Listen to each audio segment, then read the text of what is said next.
There's been a lot of talk about the Blue Jays trading one of their three catchers, but there's also a logjam at second base. So who's the most likely to be moved out of that group of three? We'll break it all down on this episode of Jays Digest.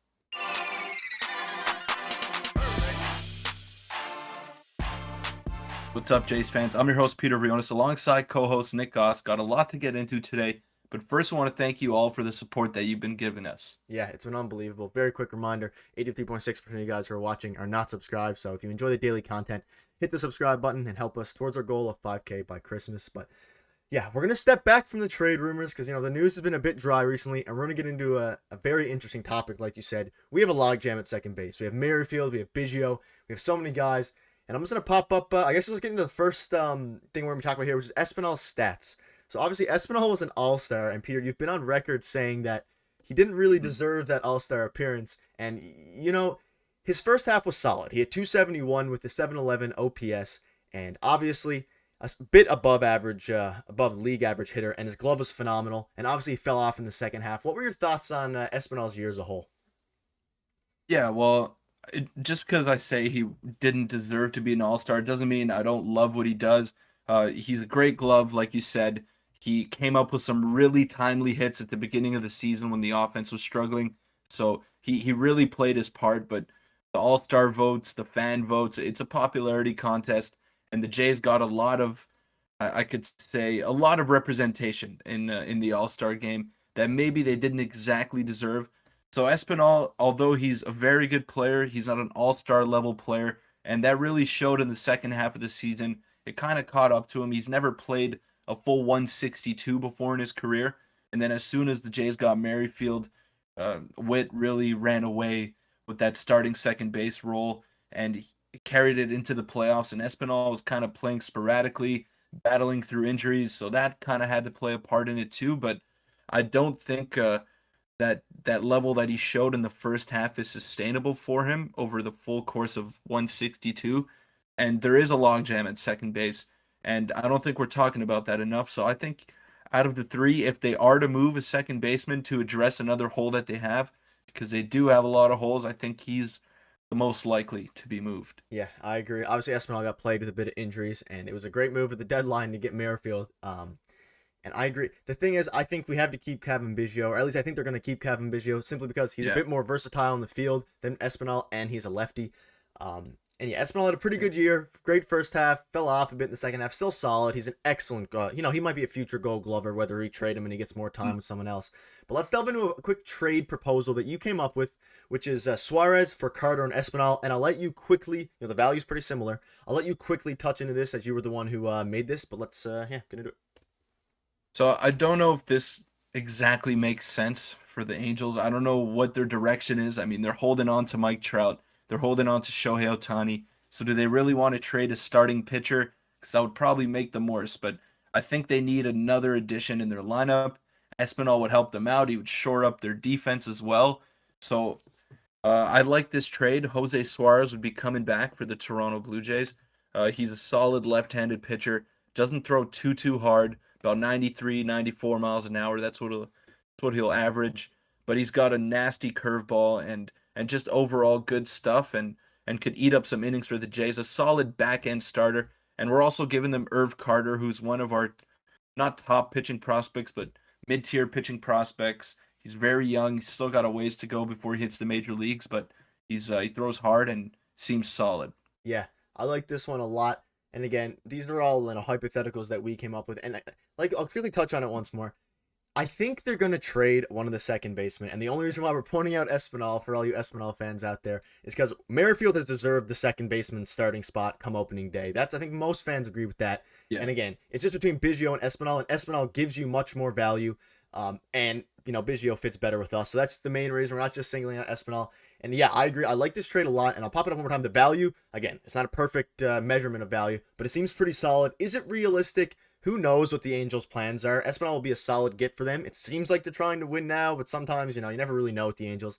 And then getting Suarez would be, phenomenal for the Jays. Getting any value for Espinal will be great, and just depending what we get back to fill up any holes. But I'll quickly pop up Suarez's Baseball Savant page here in case you're unfamiliar with him. very high, very good chase rate, very good curveball spin, like you said. Below average other peripherals, but he's kind of like a slow pitching, getting people to chase kind of guy. So he's not going to have the best peripherals, and that's kind of where Baseball Savant tends to sometimes have its downfall. But he would be a very, very interesting, very interesting pickup. Do you have any final thoughts on him before we move on to the second trade topic? Yeah, he's got a good mix, and I think he would really help. He's a lefty as well, so the Jays don't have a reliable lefty in their rotation right now, unless you are counting Yusei Kikuchi in there, which you shouldn't be doing Or Ryu? after last season. Yeah, well, Ryu's if Ryu does come back, he'll come back only towards the end of Yeah. the year, and who knows what he'll be able to give us. So you do need a lefty in that rotation because you can't really go through the whole season with just five righties in your starting rotation or having a bullpen day every now and then. You need starting pitching, and to do that, to get starting pitching, you got to deal from positions of strength, which is second base, which is catcher for the Blue Jays, and you can do that with Espinal. He's got some value. He can get you something in return. But I really like this next trade that we're going to talk about, but I don't know how realistic it is, but let's talk about it. Yeah, we'll get into it right now. So it is Perez and Rome for Espinal to the Orioles. This is Cionel Perez. I know we've seen him a few times last year. Funky Yeah. pitcher, and he kind of did some work against us. And yeah, so obviously the value in all these are very similar. Again, it's not a perfect scale, but when you're looking to trade players like Espinal, no disrespect to Espinal, but he doesn't have crazy trade value. You're not going to get the most marquee names back for him. But what are your? I'll just let you get into this. You get two left-handed pitchers, one of them being a relief arm, and then I'll pop up Sionel's baseball savant. Yeah, so Sino Perez, we saw him a lot. And now this is why I don't think it's realistic. The value matches up, but it's an inner division rival, and I don't know if they want to make a trade with the Blue Jays, but I think the Orioles are close. They're close to contention, and they need one more bat in their lineup, and I think they want Gunnar Henderson to be their everyday shortstop, and Julio Urias, who won the Gold Glove at third base, although he shouldn't have won it, should have been Matt Chapman, but he's their third baseman. So it leaves a hole open at second base for the Orioles. This makes sense for them. It gets them another experienced guy to really blend and really kind of bring them closer to the playoffs because I think they're right there and they're looking to be aggressive on the free agent market. They're rumored in on a lot of guys like Jacob DeGrom I Yeah, saw, which is kind of weird. I don't know if they'll go and get a guy of that stature, but they're in on him regardless. So they're looking to be aggressive. They're looking to make their team better. They're like I said, you got to deal from positions of strength to make your team better, and their bullpen is really, really good. Sinel Perez was one of those guys, throws 97, 98 from the left-hand side, and I like this prospect that we're getting back.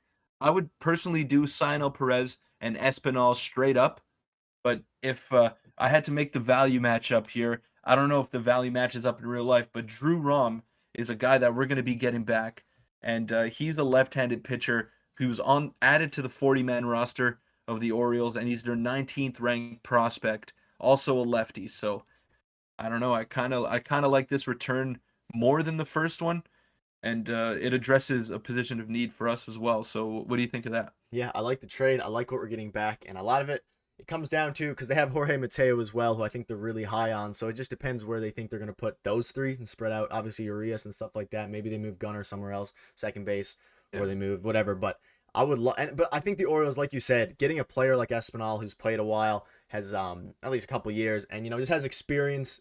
I think it would help push them towards the playoffs, which is ultimately what they need to do. And obviously, I'll pop it one more time. What we get back would be phenomenal. But again, it depends on. I don't know if the Orioles do this simply because of Jorge Mateo, Gunnar Henderson, and Ramon Urias. But I guess it depends what they do with Mateo. Do you have any thoughts on that? Yeah. I don't know what their plan exactly is with Mateo because yes, he had a great defensive Yeah, year. that's the He's thing. very fast, but he doesn't hit much. No. And and I think Gunnar Henderson, although right now he's been kind of playing a little bit all over the place, third base, second base, having a sporadic start at shortstop every now and then. I think they want him to be the everyday shortstop. That's what he was in the minor leagues. Played a lot of third base, but it's tough. I mean, Espinal's a huge upgrade over Rougned Odor. That's for sure. Just with the glove alone, and I think this move just makes sense for both teams. I don't know if the Angels, I mean, if the Orioles will want to do it. Sorry, just because it is a interdivision trade, and that's the only thing but the value is there. It matches up for me, and I'd love this trade. Yeah, I don't mind it at all. It would be nice. He's a very good bullpen arm, and that's kind of what we want to improve, especially if we're dealing from positions of strength like the second base. Yeah. Assuming Merrifield continues this thing. I'll pop up his baseball savant here.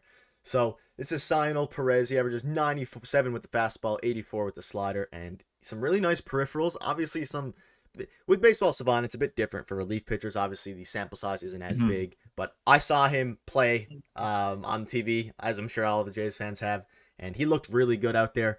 And I would, again, it's Santiago Espinal. It's not Vladdy Jr. and Vlad Jr., so we're not going to get anything crazy back.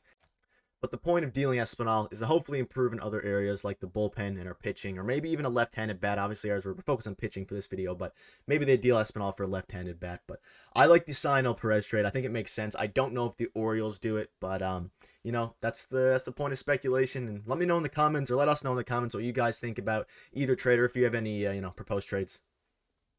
Yeah, I just think this is we saw how important pitching was in the playoffs for the Toronto Blue Jays. I mean, every guy coming out of the bullpen for the Seattle Mariners was 90, 97, 98 plus, and that's what plays in the playoffs. That's what you need come playoff time. I think the Jays are much closer to being a contender than the Orioles. So this makes sense. I mean, Espinal still has a couple years of control. Sionel Perez is like a marquee reliever, very good reliever. So it makes sense for both teams. I still don't know if they're going to do it.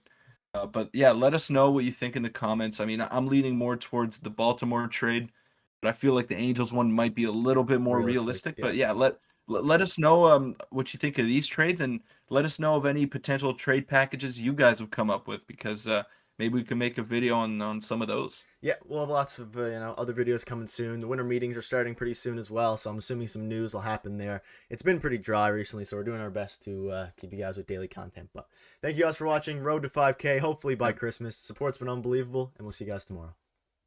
Thanks, guys.